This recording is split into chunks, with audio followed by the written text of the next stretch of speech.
Magandang araw mga ka-DIY.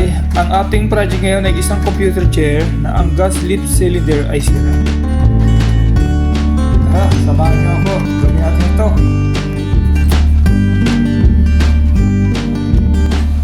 Una, lagyan ng langis yung upper part ng lift cylinder na naka-attach sa metal frame ng upuan, pati na yung sa baba.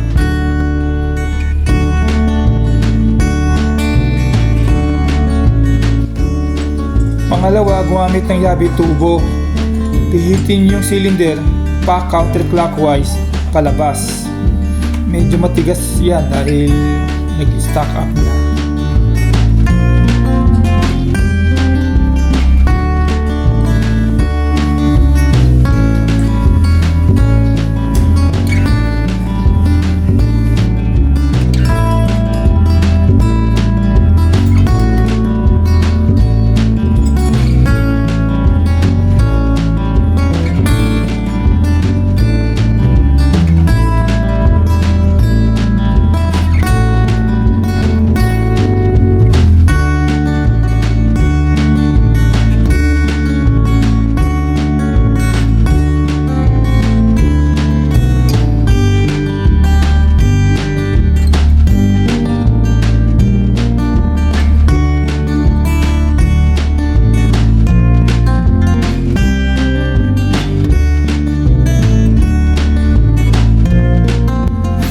Pangatlo, baliktarin yung wheelbase. Gumamit ng martilyo at pamukmukan na kahoy.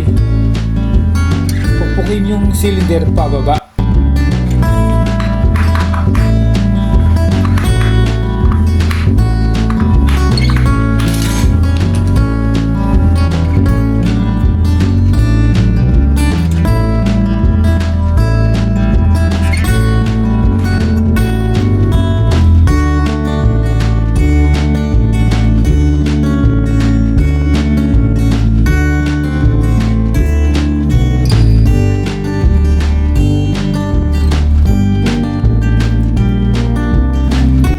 Pang-apat, palitan natin ng bagong gas lift cylinder.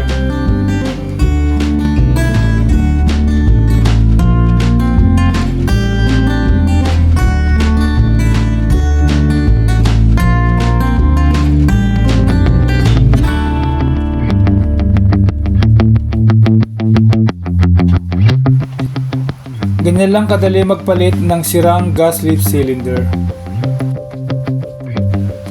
So ayan, nagkaroon tayo ng konting kaalaman kung paano mag-repair ng computer chair. Paki-subscribe naman sa aking channel.